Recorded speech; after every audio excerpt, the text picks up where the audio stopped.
ಎಲ್ರಿಗೂ ನಮಸ್ಕಾರ. ನಾನು ರಮಿತಾ ಶೈಲೇಂದ್ರ ಕಾರ್ಕಳದಿಂದ.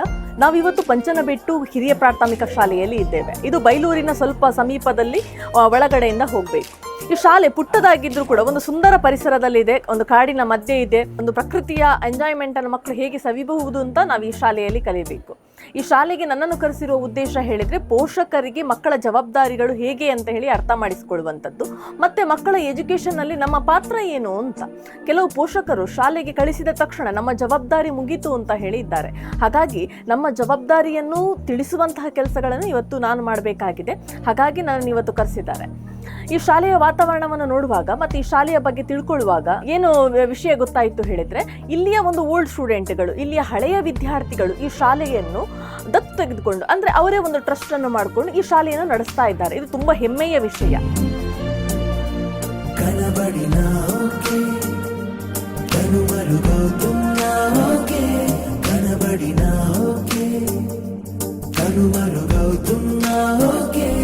ಎಲ್ಲೋ ಒಂದು ಶಾಲೆ ಮುಚ್ಚುತ್ತದೆ ಅಂತ ಹೇಳುವಾಗ ಆ ಶಾಲೆಯನ್ನು ಹಳೆಯ ವಿದ್ಯಾರ್ಥಿಗಳನ್ನು ನಡೆಸೋದು ಅಂತ ಇದೆ ಅಲ್ಲ, ಅದು ನಿಜವಾಗಿಯೂ ಹೆಮ್ಮೆಯ ವಿಷಯ. ಇಲ್ಲಿಯ ಒಂದು ಗ್ರಾಮಸ್ಥರು ಆ ಕೆಲಸಗಳನ್ನು ಮಾಡಿದ್ದಾರೆ. 72 ವರ್ಷ ಆಯಿತು ಅಂತ ಹೇಳಿದ್ರು, ತುಂಬಾ ಖುಷಿ ಆಯಿತು. ಶಾಲೆ ಕನ್ನಡ ಮಾಧ್ಯಮದಲ್ಲಿತ್ತು. ಕನ್ನಡ ಮಾಧ್ಯಮ ಇನ್ನೇನು ಮಕ್ಕಳಿಗೆ ಸಾಕಾಗ್ಲಿಕ್ಕಿಲ್ಲ, ಮಕ್ಕಳು ಪ್ರೈವೇಟ್ ಸ್ಕೂಲ್ಗಳಿಗೆ ಹೋಗಬೇಕು, ಅಷ್ಟೊಂದು ಹಣ ಇಲ್ಲ ಅಂತ ಹೇಳುವಾಗ ಈ ಟ್ರಸ್ಟ್ ಮೂಲಕ ಮಕ್ಕಳಿಗೆ ಉಚಿತ ಶಿಕ್ಷಣವನ್ನು ಕೊಡ್ತಾರೆ. ಯಾವುದೇ ಖರ್ಚಿಲ್ಲದೆ ಮಕ್ಕಳನ್ನು ತುಂಬ ಪ್ರೀತಿಯಿಂದ ನೋಡಿಕೊಳ್ಳುವಂತಹ ಪದ್ಧತಿ ಈ ಶಾಲೆಯಲ್ಲಿ ಪ್ರಾರಂಭ ಆಗ್ತದೆ. ಈ ವಿಷಯಗಳನ್ನು ಕೇಳುವಾಗ ನಾನು ಈ ಶಾಲೆಗೆ ಇವತ್ತು ಬಂದು ನನಗೆ ಇವತ್ತು ಹೆಮ್ಮೆಯ ಕ್ಷಣ ಅಂತ ಅನ್ಕೊಳ್ಬೋದು. ನನ್ನಿಂದ ಸಾಧ್ಯವಾದಷ್ಟು ಮಟ್ಟಿಗೆ ನಾನು ತಿಳುವಳಿಕೆ ಹೇಳುವಲ್ಲಿ ಪ್ರಯತ್ನವನ್ನು ಪಡ್ತೇನೆ. ಯಾಕೆ ಹೇಳಿದ್ರೆ ಇಂದಿನ ಮಕ್ಕಳೇ ಮುಂದಿನ ಭವಿಷ್ಯ, ನಮ್ಮ ಭಾರತದ ಪ್ರಜೆಗಳು. ಅವಕಾಶ ನೀಡಿದ್ದಕ್ಕೆ ಎಲ್ರಿಗೂ ಧನ್ಯವಾದ.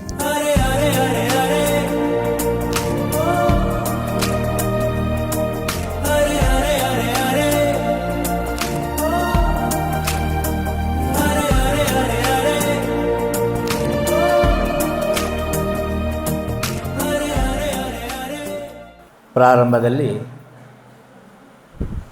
ಊರ ದೇವರನ್ನು, ಗ್ರಾಮ ದೇವರನ್ನು, ದೈವ ದೇವರುಗಳನ್ನು ಮತ್ತು ಎಲ್ಲ ನಾವು ಪೂಜೆ ಮಾಡತಕ್ಕಂತಹ ಎಲ್ಲ ಸನಾತನ ಧರ್ಮದ ಪ್ರಕಾರ ಎಲ್ಲರನ್ನೂ ಕೂಡ ಕರಜೋಡಿಸಿ ಶಿರವಾಗಿ ವಂದಿಸುತ್ತಾ ಕಾರ್ಯಕ್ರಮವನ್ನು ಪ್ರಾರಂಭಿಸುತ್ತಿದ್ದೇವೆ.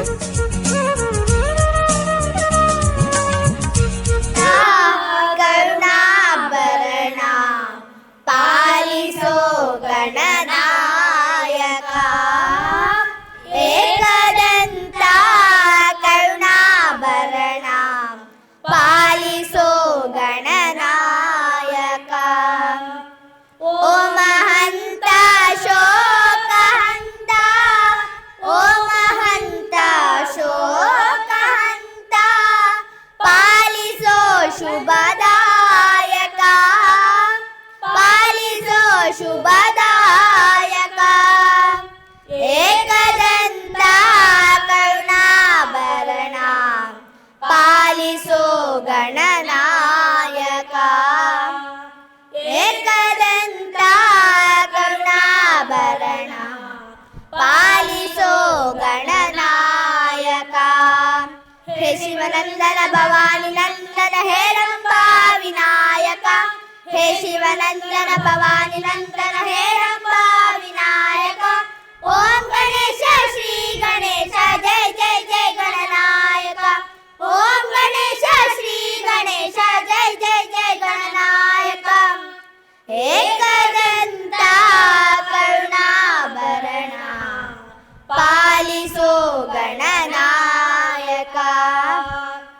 ಏಕದಂತ ಕರುಣಾಭರಣ ಪಾಲಿಸೋ ಗಣನಾಯಕ. ಪಾಲಿಸೋ ಗಣನಾಯಕ. ಶಿಕ್ಷಣದಲ್ಲಿ ಅರ್ಧವಾರ್ಷಿಕ ಪರೀಕ್ಷೆ ಮುಗಿಯಿತು. ಈಗ ಅರ್ಧ ವರ್ಷದ ನಂತರ ನಾವೇನು ಮಾಡಬೇಕು, ನಮ್ಮ ಸ್ಪೀಡ್ ಹೇಗಿದೆ, ನಾವು ನಮ್ಮ ಶಾಲೆಯ ಅಭಿವೃದ್ಧಿ ಹೇಗೆ ನಡೀತದೆ ಎಂಬಿತ್ಯಾದಿ ವಿಚಾರಗಳ ಬಗ್ಗೆ ಕೇಳುವುದಕ್ಕಾಗಿ ನಾವು ಇವತ್ತು ಒಟ್ಟಾಗಿದ್ದೇವೆ. ಮುಖ್ಯ ಭಾಷಣವನ್ನು ಮಾಡುವುದಕ್ಕಾಗಿ ಒಬ್ಬರನ್ನು ನಾವು ಕರ್ಕೊಂಡಿದ್ದೇವೆ. ಅವರು ಶ್ರೀಮತಿ ರಮಿತಾ ಶೈಲೇಂದ್ರ ಕಾರ್ಕಳ. ಇವರು ಒಬ್ಬರು ಖ್ಯಾತ ಉದ್ಯಮಿ ಹಾಗೂ ಸಮಾಜ ಸೇವಕಿ. 2020-21ನೇ ಸಾಲಿನಲ್ಲಿ ಕರ್ನಾಟಕ ಸರ್ಕಾರವು ಕಿತ್ತೂರು ರಾಣಿ ಚೆನ್ನಮ್ಮ ಎಂಬ ಪ್ರಶಸ್ತಿಯನ್ನು ನೀಡಿ ಗೌರವಿಸಿದ ಹೆಗ್ಗಳಿಕೆ ಶ್ರೀಮತಿಯವರದ್ದು. ಮಾತ್ರವಲ್ಲದೆ ಅವರಿಗೆ ಕನ್ನಡ ಸಂಸ್ಕೃತಿ ಉಡುಪಿ ಇವರು ಕೊಡಮಾಡಿದಂಥ ಯೂತ್ ಐಕಾನ್ ಪ್ರಶಸ್ತಿಯನ್ನು ಪಡೆದು ಪ್ರಶಸ್ತಿಗೆ ಭಾಜನರಾಗಿದ್ದಾರೆ. ಅವರು ಮಾತ್ರವಲ್ಲದೆ ಹಲವಾರು ಸಂಘ ಸಂಸ್ಥೆಗಳ ರೂವಾರಿಯನ್ನು ವಹಿಸಿಕೊಂಡಂಥ ಶ್ರೀಮತಿಯವರು ಇವತ್ತು ನಮಗೆ ಅವರ ಜ್ಞಾನವನ್ನು ನಮಗೆ ಹೇಳುವುದಕ್ಕಿದ್ದಾರೆ. ಅದಕ್ಕಾಗಿ ನಾವು ಅವರನ್ನು ಕರೆದಿದ್ದೇವೆ. ಅವರಿಗೆ ಶಾಲಾ ವತಿಯಿಂದ, ಟ್ರಸ್ಟಿನ ವತಿಯಿಂದ ಹಾಗೂ ಸಮಿತಿಯ ವತಿಯಿಂದ ಕರಜೋಡಿಸಿ ಸ್ಥಿರವಾಗಿ ಸ್ವಾಗತವನ್ನು ಕೋರುತ್ತೇವೆ. ಅವರಿಗೆ ಶಾಲಾ ಮುಖ್ಯೋಪಾಧ್ಯಾಯಿನಿಯವರು ಹೂ ಕೊಟ್ಟು ಸ್ವಾಗತಿಸಬೇಕಾಗಿ ಕೇಳಿಕೊಳ್ತೇನೆ.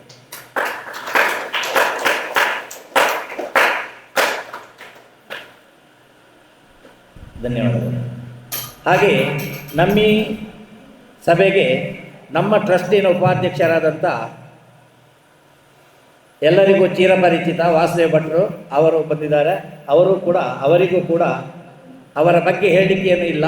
ಅದು ಅವರಿಗೂ ಕೂಡ ಹಂಸಕ್ಷೀರ ನ್ಯಾಯದಂತೆ ನಾವೆಲ್ಲರೂ ಕೂಡ ಅವರಿಗೆ ನಿಮ್ಮೆಲ್ಲರ ಪರವಾಗಿ, ಮಕ್ಕಳ ಪರವಾಗಿ ಕರಜೋಡಿಸಿ ಸ್ಥಿರವಾಗಿ ಸ್ವಾಗತವನ್ನು ಬಯಸುತ್ತೇವೆ. ಅವರಿಗೆ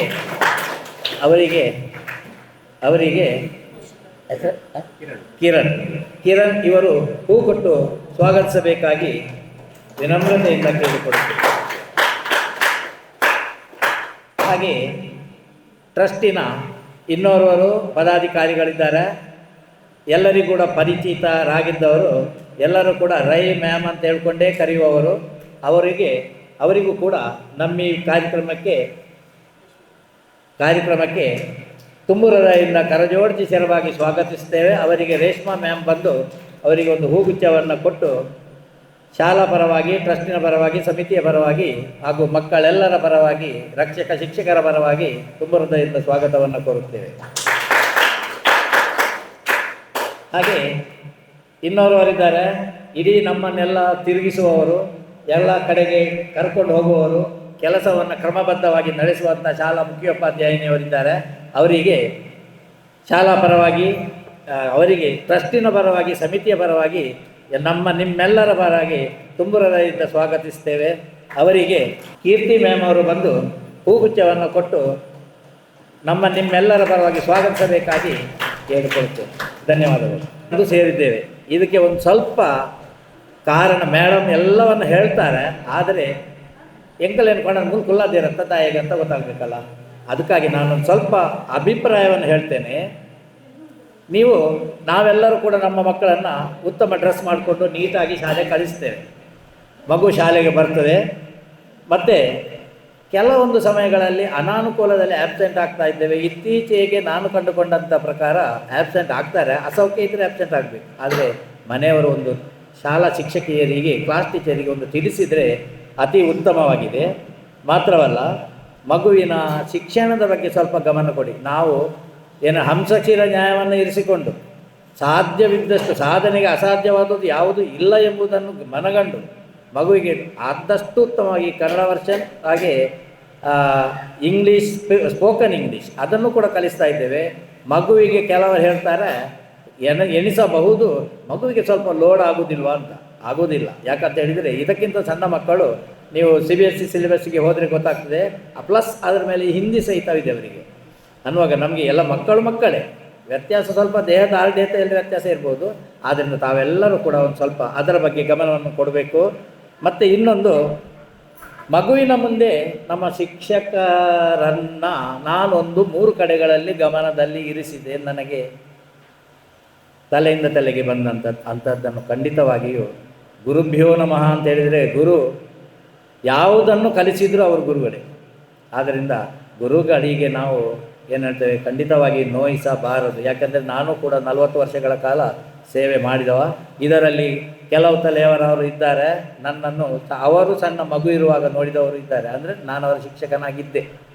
ಅದು ನಮಗೆ ಅಲ್ಲಿ ಇರಲಿಲ್ಲ, ಇಲ್ಲಿ ಬಂದಿದೆ. ಯಾಕಂತ ಹೇಳಿದರೆ ಯಾರೋ ಒಬ್ಬ ಹೇಳ್ಕೊಟ್ಟ ಮಾತನ್ನು ಖಂಡಿತವಾಗಿ ಕೇಳಬಾರದಾಗಿ ನಿಮ್ಮಲ್ಲಿ ನಯ ವಿನಯದಲ್ಲಿ ನಾನು ಕೇಳ್ಕೊಳ್ತೇನೆ. ಅದರ ಬಗ್ಗೆ ಮೇಡಮ್ನವರು ಹೇಳ್ತಾರೆ. ಮತ್ತು ಇನ್ನೊಂದು ಬರ್ತಾ ಇದೆ ಅಂದರೆ, ನೋಟ್ಸ್ ಬರೀಲಿಲ್ಲ ಎಂಬ ಸಮಸ್ಯೆ ತಂದೆ ತಾಯಿಯವರು ಹೇಳ್ತಾರೆ. ಮಗು ನೋಟ್ಸ್ ಬರೀಲಿಲ್ಲ ಅಂತ.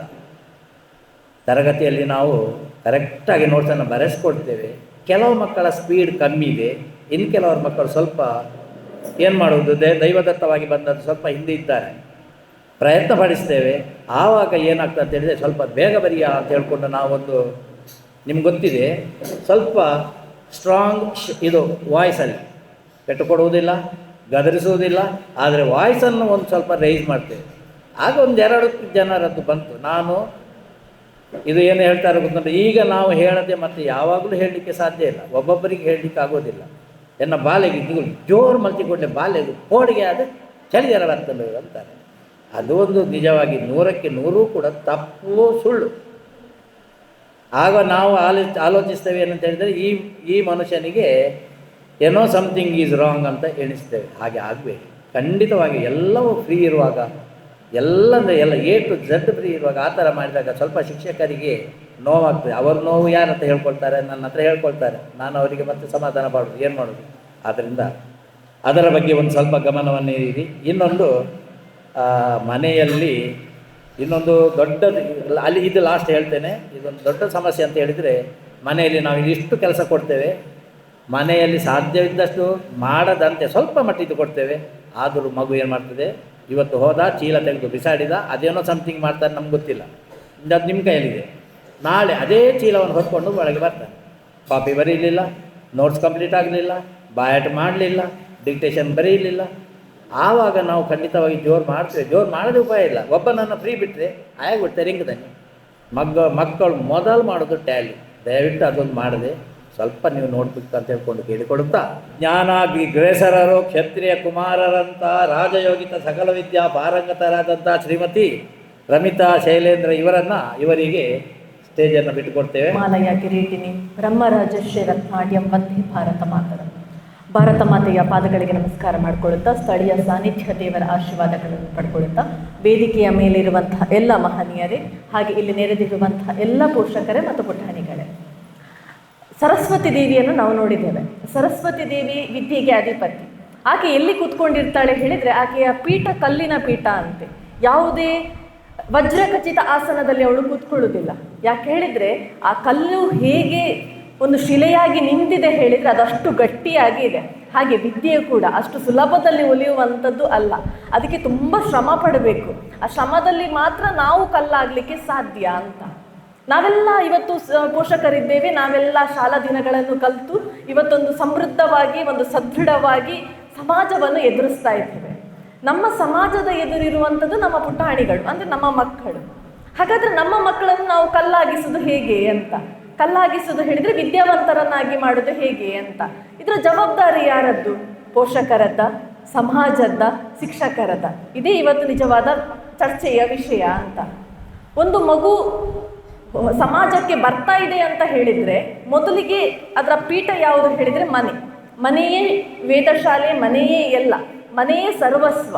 ಮನೆಯಲ್ಲಿ ಕಲಿತ ಮೇಲೆ ಮಗು ಸಮಾಜಕ್ಕೆ ಬರುವಂಥದ್ದು. ಹಾಗಾಗಿ ನಮ್ಮ ಮಗು ಮೊದಲು ಕಲಿಬೇಕಾದದ್ದು ಮನೆಯೇ ಮೊದಲ ಪಾಠಶಾಲೆಯಾಗಿ ಇರ್ತದೆ. ಹಾಗಾದರೆ ನಮ್ಮ ಮನೆಯ ವಾತಾವರಣಗಳು ಹೇಗಿರಬೇಕು ಅದರ ಒಂದು ಪರಿಕಲ್ಪನೆಗಳನ್ನು ನಾವು ಹಾಕಿಕೊಳ್ಳೋಣ.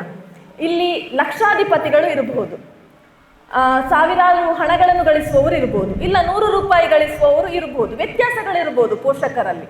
ಆದರೆ ಮಕ್ಕಳು ಎಲ್ಲರಿಗೂ ಒಂದೇ ಅಲ್ವಾ? ಅದರಲ್ಲಿ ಭೇದ ಇಲ್ಲ. ಎಲ್ಲರ ಮಕ್ಕಳು ಒಂದೇ.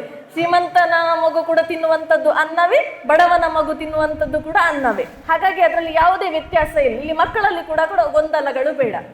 ಒಂದು ಪಂಚನಬೆಟ್ಟು ಹಿರಿಯ ಪ್ರಾಥಮಿಕ ಶಾಲೆ ಹೇಳುವಂಥದ್ದು ಒಂದು ಸುಂದರ ಪರಿಸರದಲ್ಲಿ ಇದೆ. ಶಾಲೆ ಇನ್ನೇನೋ ಮುಚ್ಚುತ್ತದೆ ಅಂತ ಹೇಳುವಾಗ ಇಲ್ಲಿಯ ಹಳೆಯ ವಿದ್ಯಾರ್ಥಿಗಳು ಶಾಲೆ ಮುಚ್ಚಬಾರ್ದು ಹೇಳುವ ಕಾರಣಕ್ಕೆ ಅವರೇ ಸೇರಿಕೊಂಡು ಮಕ್ಕಳಿಂದ ಯಾವುದೇ ಹಣವನ್ನು ಬಯಸದೆ, ಪೋಷಕರಿಂದ ಕೇವಲ ಸಹಕಾರವನ್ನು ಬಯಸುತ್ತಾ ಈ ಶಾಲೆಯನ್ನು ನಡೆಸ್ತಿದ್ದಾರೆ ಹೇಳಿದರೆ ಖಂಡಿತವಾಗಿಯೂ ನಾವಿವತ್ತು ಹೆಮ್ಮೆ ಪಡಬೇಕು. ಅದೆಷ್ಟೋ ವಿದ್ಯಾರ್ಥಿಗಳಿಗಿರ್ಬೋದು, ನಾನು ಕಲಿತ ಶಾಲೆ ಹೇಗಿದೆಯಾ, ಏನು ಮಾಡ್ತಿದ್ದೀಯಾ ಅಂತ. ಆದರೆ ಆ ಕನಸನ್ನು ಇವತ್ತು ನನಸಾಗಿಸಿದವರು ಇಬ್ಬರು ವೇದಿಕೆಯಲ್ಲಿದ್ದಾರೆ. ಉಳಿದವರು ಅವರವರ ಕೆಲಸದಲ್ಲಿ ಇರಬಹುದು. ಆದರೆ ಅವರ ಸಂಕಲ್ಪಗಳು ಏನಾಗಿತ್ತು ಹೇಳಿದರೆ, ನಾವು ಕಷ್ಟಪಟ್ಟದ್ದನ್ನು ನಮ್ಮ ಮಕ್ಕಳು ಕಷ್ಟಪಡಬಾರ್ದು. ನಿಮ್ಮ ಪರಿಕಲ್ಪನೆಯು ಅದೇ ಅಂತ ಅಂದ್ಕೊಳ್ಳುತ್ತೇನೆ. ನಾನು ಕಷ್ಟಪಟ್ಟದ್ದು ನನ್ನ ಮಕ್ಕಳು ಕಷ್ಟಪಡಬಾರ್ದು, ಸರಿ ಅಲ್ವಾ?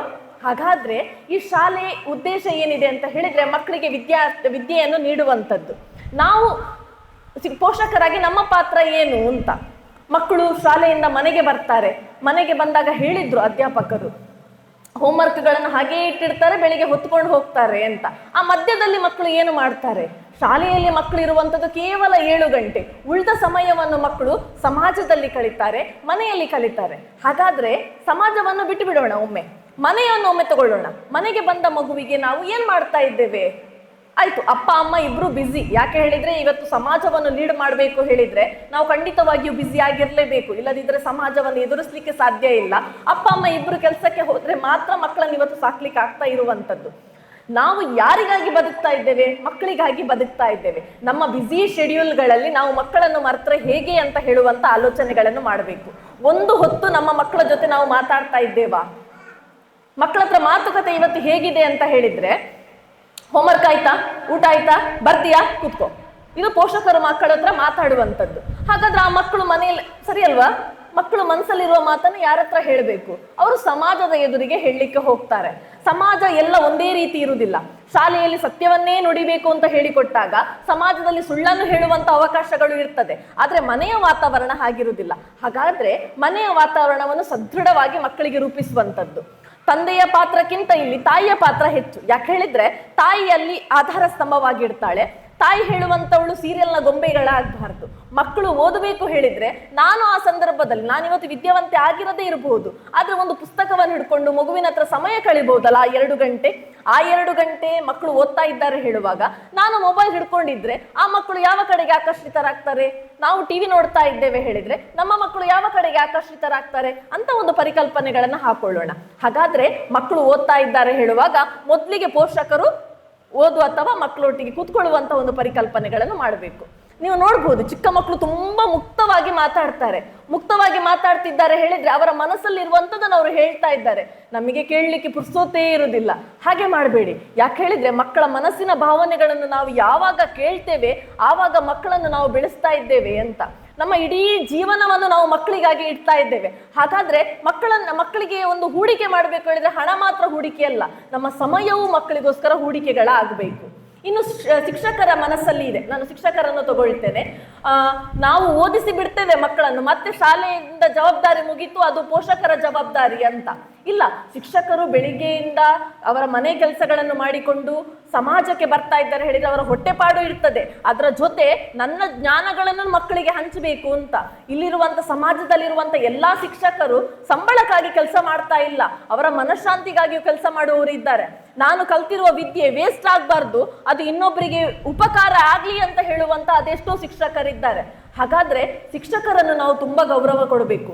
ಇಲ್ಲಿರುವಂತ ಹಿರಿಯ ಶಿಕ್ಷಕರು ಹೇಳಿದ್ರು, ಇಲ್ಲಿ ಕೆಲವು ಪೋಷಕರು ನನ್ನ ವಿದ್ಯಾರ್ಥಿಗಳಾಗಿದ್ರು ಅಂತ. ಹಾಗಾದ್ರೆ ಅವರ ಅನುಭವಗಳು ಎಷ್ಟಿರ್ಬಹುದು? ಆ ಅನುಭವಗಳು ಇವತ್ತು ನಮ್ಮ ಮಕ್ಕಳಿಗೆ ಸಿಗ್ತಿದೆ ಹೇಳಿದ್ರೆ ನಾವಿವತ್ತೊಂದು ಸುಂದರ ಶಾಲೆಯಲ್ಲಿ ಇದ್ದೇವೆ ಅಂತ ಹೇಳಿ ಆಯ್ತು. ಇನ್ನು ಸಮಾಜ ಎಲ್ಲವೂ ನಾವು ಹೇಳಿದಾಗಿರುವುದಿಲ್ಲ. ಸಮಾಜ ಇವತ್ತು ತುಂಬಾ ಬದಲಾವಣೆಗಳಾಗ್ತಾ ಇದೆ. ನಾವು ಕಳೆದಂತಹ ಸಮಾಜ ಇವತ್ತು ನಮ್ಮ ಮಕ್ಕಳ ಮುಂದೆ ಇಲ್ಲ. ಹಾಗಾಗಿ ಸಮಾಜಕ್ಕೆ ಬಿಡುವಾಗ ಯೋಚನೆ ಮಾಡಿ, ಮಕ್ಕಳನ್ನು ಬಿಟ್ಟು ಬಿಡುವಂಥದ್ದು ಅಲ್ಲ.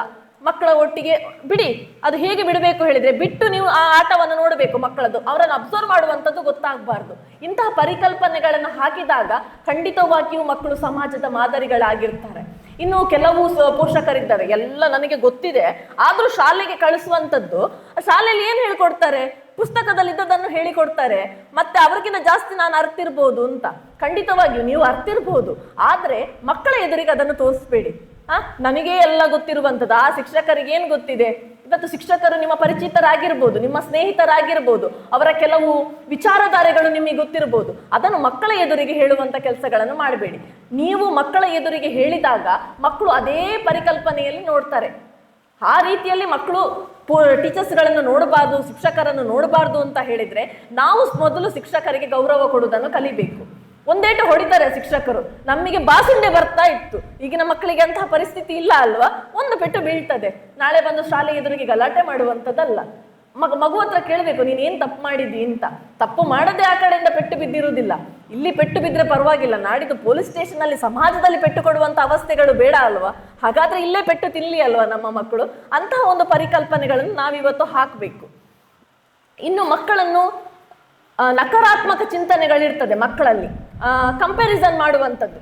ಒಂದು ಮಗುವಿಗೆ ಇನ್ನೊಂದು ಮಗುವನ್ನು ಕಂಪ್ಯಾರಿಸನ್ ಮಾಡುವಂಥದ್ದು, ಪಕ್ಕದ ಮನೆ, ಅತ್ತಿಗೆ, ಚಿಕ್ಕಮ್ಮ, ಹೆಚ್ಚು ಫಸ್ಟ್ ಕುಟುಂಬದಲ್ಲೇ ಬರುವಂಥದ್ದು, ಮತ್ತೆ ಸಮಾಜಕ್ಕೆ ಹೋಗುವಂಥದ್ದು. ಕುಟುಂಬದಲ್ಲಿ ಎಲ್ಲಾದ್ರೂ ಅತ್ತಿಗೆ ನಾದಿನಿಯವರಿದ್ರೆ ಅತ್ತಿಗೆ ಮಗು ಭಾರಿ ಹುಷಾರುಂಟು, ನನ್ನ ಮಕ್ಕಳು ಹುಷಾರಿಲ್ಲ, ಈ ಪರಿಕಲ್ಪನೆಗಳನ್ನು ಮಾಡಬೇಡಿ. ಯಾಕೆ ಹೇಳಿದ್ರೆ ಎಲ್ಲಾ ಮಕ್ಕಳು ಒಂದೇ ರೀತಿ ಇರ್ತಾರೆ ಅಂತ ಹೇಳಿ ಅಲ್ಲ, ಎಲ್ಲಾ ಮಕ್ಕಳು ನಾಳೆ ಅಬ್ದುಲ್ ಕಲಾಂ ಆಗ್ತಾರೆ ಹೇಳಿ ಅಲ್ಲ, ಎಲ್ಲಾ ಮಕ್ಕಳು ನಾಳೆ ವಿವೇಕಾನಂದರಾಗ್ತಾರೆ ಅಲ್ಲ. ಆದ್ರೆ ನಿಮ್ಮ ಮಕ್ಕಳು ಕೂಡ ಹಾಗೆ ಆಗ್ಬೇಕು ಹೇಳಿದ್ರೆ ಮಕ್ಕಳಲ್ಲಿರುವಂತಹ ಟ್ಯಾಲೆಂಟ್ಗಳನ್ನು ನೀವು ತಗೊಳ್ಬೇಕು. ಆ ಮಕ್ಕಳು ಇವತ್ತು ಯಾವುದ್ರಲ್ಲಿ ಪ್ರತಿಭೆಯಲ್ಲಿದ್ದಾರೆ, ಇವತ್ತು ವಿದ್ಯೆಯೇ ಎಲ್ಲದಕ್ಕೆ ಮೂಲ ಅಂತ ಹೇಳಿ ಅಲ್ಲ. ನಿಮಗೆ ಒಳ್ಳೆ ಚಿತ್ರ ಬಿಡಿಸ್ಲಿಕ್ಕೆ ಬರ್ತದ, ನೀವು ಚಿತ್ರದಲ್ಲಿ ಒಳ್ಳೆಯ ಸಾಧನೆಗಳನ್ನು ಮಾಡಬಹುದು. ನಿಮ್ಮ ಮಕ್ಕಳು ಒಳ್ಳೆ ಮಾತಾಡ್ತಾರ, ಮಾತಾಡೋದ್ರಲ್ಲಿ ಸಾಧನೆಗಳನ್ನು ಮಾಡಬಹುದು. ನಿಮ್ಮ ಮಕ್ಕಳು ಒಳ್ಳೆ ಆರ್ಟಿಸ್ಟ್ ಆಗಿರ್ತಾರ, ಆ ಮಕ್ಕಳು ಒಳ್ಳೆ ಆರ್ಟಿಸ್ಟ್ ಕ್ಷೇತ್ರಕ್ಕೆ ಹೋಗ್ಬೋದು. ನಾಟಕ ಮಾಡ್ತಾರ, ಅದಕ್ಕೂ ಬೇಕಾದಷ್ಟು ಕ್ಷೇತ್ರಗಳಿವೆ. ಇವತ್ತು ನಮ್ಮ ಎದುರು ಕಣ್ಣೆದುರು ತುಂಬಾ ಕ್ಷೇತ್ರಗಳಿದೆ. ಆದ್ರೆ ಮಕ್ಕಳನ್ನು ಅದಕ್ಕೆ ಕಳಿಸುವಂತಹ ಕೆಲಸ ನಮ್ಮದಾಗಬೇಕು. ಈ ಶಾಲೆಯ ಬಗ್ಗೆ ಹೇಳಿದ್ರು, ಶಾಲೆಯಲ್ಲಿ ಯಾವುದೇ ಖರ್ಚುಗಳನ್ನು ಕೊಡುವಂಥದ್ದಿಲ್ಲ, ಎಲ್ಲವನ್ನೂ ಟ್ರಸ್ಟೇ ಬಳಸ್ತದೆ ಅಂತ. ಹಾಗಾದ್ರೆ ಅವರ ಪರಿಕಲ್ಪನೆಗಳು ಏನಾಗಿರ್ತದೆ, ನಾವು ಅವರಿಗೆ ಎಷ್ಟು ಸಹಕಾರ ಕೊಡಬೇಕು. ಶಾಲೆಯಲ್ಲಿ ಬೇರೆ ಬೇರೆ ರೀತಿಯ ಕಾರ್ಯಕ್ರಮಗಳಾಗ್ತದೆ. ನನಗೆ ಗೊತ್ತಿರುವಕ್ಕಿಂತ ಜಾಸ್ತಿ ನಿಮಗೆ ಗೊತ್ತಿರ್ಬೋದು ಶಾಲೆಯಲ್ಲಿ ಆಗುವ ಕಾರ್ಯಕ್ರಮ. ಇವತ್ತು ಇಲ್ಲಿ 150 ಮಕ್ಕಳ ಪ್ಯಾರೆಂಟ್ಸ್ ಇದ್ದಾರೆ ಹೇಳಿದ್ರೆ ಖಂಡಿತವಾಗಿಯೂ ಇಲ್ಲ. ಹಾಗಾದ್ರೆ ಆ ಪ್ಯಾರೆಂಟ್ಸ್ಗಳನ್ನು ಕರೆಸುವಂತಹ ಕೆಲಸ ಯಾರದ್ದು? ಇಲ್ಲಿಯ ಮಕ್ಕಳದ್ದು ಆಗಿರ್ತದೆ, ಜೊತೆಗೆ ಪೋಷಕರದ್ದು ಆಗಿರ್ತದೆ. ಹಲವಾರು ಕಾರ್ಯಕ್ರಮಗಳು ಶಾಲೆಯಲ್ಲಿ ಆಗ್ತಿದೆ ಹೇಳುವಾಗ ಅದರ ಪ್ರತಿ ಕಾರ್ಯಕ್ರಮದಲ್ಲಿ ನಾವು ಭಾಗವಹಿಸುವುದು ಮುಖ್ಯ. ಯಾಕೆ ಹೇಳಿದ್ರೆ ಇದು ಕೇವಲ ನಮ್ಮ ಶಾಲೆಯಲ್ಲ, ನಮ್ಮ ಮನೆ, ನಮ್ಮ ಕುಟುಂಬದ ಒಂದು ಸದಸ್ಯರು ಇಲ್ಲಿಗೆ ಹೋಗ್ತಾ ಇದ್ದಾರೆ ಹೇಳಿದ್ರೆ ಅದು ನನ್ನ ಮನೆ ಇದ್ದ ಹಾಗೆ. ಹಾಗೆ ಶಾಲೆಯ ಎಲ್ಲ ಅಭಿವೃದ್ಧಿಗಳಲ್ಲಿ ನಾನು ಜೋಡಿಸಿಕೊಳ್ಳುವಂಥದ್ದು, ಕೈಲಾದ ಸಹಾಯಗಳನ್ನು ಮಾಡುವಂಥದ್ದು. ಇಲ್ಲೇ ಏನಾದ್ರೂ ಚಟುವಟಿಕೆಗಳು ಆಗ್ತಿದೆ ಹೇಳಿದ್ರೆ ಅದರಲ್ಲಿ ನನ್ನನ್ನು ನಾನು ಪಾಲುಪತ್ತಿ ಮಾಡಿಕೊಳ್ಳುವಂಥದ್ದು. ಈ ಕೆಲಸಗಳನ್ನು ಮಾಡಿ. ಮತ್ತೆ ನಿಮ್ಮ ಮಕ್ಕಳಲ್ಲಿ ನೀವು ಅಬ್ಸರ್ವ್ ಮಾಡ್ಬೋದು, ಮಕ್ಕಳು ಕೆಲವು ತಪ್ಪುಗಳನ್ನು ಮಾಡ್ತಾರೆ. ಉದಾಹರಣೆಗೆ ಅವರಿಗೆ ಕೊಟ್ಟ ಒಂದು ಸಣ್ಣ ಹಣದಲ್ಲಿ ಅವರು ಚಾಕ್ಲೇಟ ಪಾನಿಪುರಿಯ ತಿಂದ್ರು, ಮನೆಗೆ ಬಂದು ನಿಮ್ಮ ಹತ್ರ ಮುಚ್ಚಿಟ್ರು. ಆವಾಗ ನೀ ದುಡ್ಡೆಲ್ಲ ವೇಸ್ಟ್ ಮಾಡಿದಿ ಅಂತ ಹೇಳುವಂಥದ್ದಲ್ಲ. ಚಾಕ್ಲೇಟ್ ಚೆನ್ನಾಗಿತ್ತಾ, ಪಾನಿಪುರಿ ಚೆನ್ನಾಗಿತ್ತಾ, ನಾವೊಮ್ಮೆ ತಿನ್ನುವನ, ಈ ರೀತಿಯ ಒಂದು ಸಣ್ಣ ಬದಲಾವಣೆ ಮಾಡಿ ನೋಡಿ. ಆ ಮಗು ಮುಂದೊಂದು ದಿನ ನಿಮ್ಮನ್ನೂ ಕರ್ಕೊಂಡು ಹೋಗಿ ತಿನ್ನುವಂಥ ಯೋಚನೆಗಳನ್ನು ಮಾಡ್ತದೆ. ಹಾಗೆ ಹೇಳಿ ಮಕ್ಕಳು ಅಮ್ಮನ ಹತ್ರ ಹೇಳದೆ ಹೋಗುದು ಬೇಡ. ಈ ರೀತಿಯ ಒಂದು ಯೋಚನೆಗಳನ್ನು ಮಾಡಿದಾಗ ನಮ್ಮ ಜೀವನದಲ್ಲಿ ಬದಲಾವಣೆಗಳು ಆಗ್ತದೆ. ಉದಾಹರಣೆಗೆ ನಾನು ಚಿಕ್ಕದಿರುವಾಗ ಇನ್ಸ್ಟೆಂಟ್ ಕಾಫಿ, ಆವಾಗ ತುಂಬಾ ಫ್ಯಾಷನ್ ಇನ್ಸ್ಟೆಂಟ್ ಕಾಫಿ ಹೇಳಿದ್ರೆ. ತಂದೆಯವರಲ್ಲಿ ಹೇಳ್ತೇನೆ ಇನ್ಸ್ಟೆಂಟ್ ಕಾಫಿ ಕುಡಿಬೇಕು ಅಂತ. ಆವಾಗ ತಂದೆಯವರು ಹೇಳಿದ್ದು ಅದೆಲ್ಲ ನಮಗೆ ಎಲ್ಲಿಂದ ಸಾಧ್ಯ ಅಂತ. ನಾನು ಸರ್ಕಾರಿ ಶಾಲೆಯ ವಿದ್ಯಾರ್ಥಿಯೇ, ನಾನೇನು ಪ್ರೈವೇಟ್ ಸ್ಕೂಲಲ್ಲಿ ಕಲ್ತವಳಲ್ಲ. ಇದೆಲ್ಲ ನಮಗೆ ಹೇಗೆ ಸಾಧ್ಯ ಅಂತ. ಅದು ನಿಜವಾಗಿ ಇವತ್ತು ಪರಿಣಾಮಕಾರಿಯಾಗಿದೆ. ಇವತ್ತು ಕಾಫಿ ಕುಡಿಯುವಾಗ ಪ್ರತಿದಿನ ತಂದೆಯ ನೆನಪಾಗ್ತದೆ. ಇವತ್ತು ನನ್ನ ಹತ್ರ ಆ ಸೌಭಾಗ್ಯ ಇದೆ, ಇನ್ಸ್ಟೆಂಟ್ ಕಾಫಿ ಕುಡಿಯುವಂತ ಸೌಭಾಗ್ಯ ಇದೆ. ಆದ್ರೆ ತಂದೆ ಯಾಕೆ ಇದನ್ನು ಕುಡಿ, ಮುಚ್ಕೊಂಡಿರು ಅಂತ ಹೇಳ್ತಿದ್ರೆ ನನ್ನಲ್ಲಿ ಹಠ ಸ್ವಭಾವ ಬೆಳೀತಾ ಇತ್ತು. ನಾವು ಮಕ್ಕಳಿಗೆ ಹೇಳುವಂತ ಒಂದೊಂದು ಮಾತು ಇದೆ ಅಲ್ಲ, ಅದು ನಮ್ಮಲ್ಲಿ ಪರಿವರ್ತನೆಯನ್ನು ಬೀರ್ತದೆ. ಹಾಗಾಗಿ ಮಕ್ಕಳಿಗೆ ಗದರಿಸದೆ, ಮಕ್ಕಳನ್ನು ಹೊಡೆಯದೆ, ಮಕ್ಕಳನ್ನು ಬಡಿಯದೆ ಅವರನ್ನು ಒಂದು ಒಳ್ಳೆಯ ಮಾದರಿಗಳನ್ನಾಗಿ ಮಾಡ್ಲಿಕ್ಕಾಗ್ತದೆ. ಸ್ವಾಮಿ ವಿವೇಕಾನಂದರ ಒಂದು ಕಥೆ ಇದೆ. ಸ್ವಾಮಿ ವಿವೇಕಾನಂದರ ತಂದೆ ದೊಡ್ಡ ವಕೀಲರು. ಅವರೊಂದು ರಥದಲ್ಲಿ ಹೋಗ್ತಾ, ಅಂದ್ರೆ ಎತ್ತಿನ ಗಾಡಿಯಲ್ಲಿ ಹೋಗ್ತಾ ಇರ್ತಾರೆ. ಎತ್ತಿನ ಗಾಡಿಯಲ್ಲಿ ಹೋಗ್ತಾ ಇರುವಾಗ ಸಾರಥಿ, ರಥವನ್ನು ಎತ್ತಿನ ಗಾಡಿಯನ್ನು ಓಡಿಸುವವನು ಸಾರಥಿಯನ್ನು ನೋಡಿ ಹೇಳ್ತಾನೆ, ನನಗೆ ದೊಡ್ಡದಾದ್ಮೇಲೆ ಹೀಗೆ ಸಾರಥಿ ಆಗಬೇಕು ಅಂತ. ತಂದೆ ಜೋರು ಮಾಡ್ತಾರೆ, ಎಂತದ ನಾನ್ ದೊಡ್ಡ ವಕೀಲ, ನೀನೆಂತ ಸಾರಥಿ ಆಗುವಂಥದ್ದು, ನಿನ್ನದೊಂದು ಸ್ಟ್ಯಾಂಡರ್ಡ್ ಇಲ್ವಾ ಅಂತ ಹೇಳಿ ಒಂದು ಗದರಿಸ್ತಾರೆ. ತಾಯಿ ಏನು ಮಾತಾಡೋದಿಲ್ಲ. ತಾಯಿ ಮನೆಗೆ ಕರ್ಕೊಂಡು ಬರ್ತಾಳೆ, ದೇವರ ಕೋಣೆಯಲ್ಲಿರುವಂತಹ ಭಗವದ್ಗೀತೆಯ ಪುಸ್ತಕವನ್ನು ತೋರಿಸ್ತಾಳೆ. ಭಗವದ್ಗೀತೆಯ ಪುಸ್ತಕವನ್ನು ತೋರಿಸಿ, ನೀನು ಸಾರಥಿಯಾಗು, ತೊಂದರೆ ಇಲ್ಲ, ಆದ್ರೆ ಇಡೀ ಭಾರತವನ್ನು ನಡೆಸುವಂತ ಸಾರಥಿಯಾಗು ಅಂತ ಹೇಳ್ತಾಳೆ. ಅಷ್ಟೇ ಮಾತು ಹೇಳಿದ್ದು, ನೀನು ಭಾರತವನ್ನು ನಡೆಸುವಂತ ಸಾರಥಿಯಾಗು ಅಂತ. ಸ್ವಾಮಿ ವಿವೇಕಾನಂದರು ಭಾರತವನ್ನು ಎತ್ತಿ ಹಿಡಿದುಕೊಂಡು ಇಡೀ ಪ್ರಪಂಚದಲ್ಲಿ ಭಾರತದ ಬಗ್ಗೆ ಹೇಳುವಂತ ಕೆಲಸಗಳನ್ನು ಮಾಡ್ತಾರೆ ಹೇಳಿದ್ರೆ ತಾಯಿ ಅದೊಂದೇ ವಾಕ್ಯ.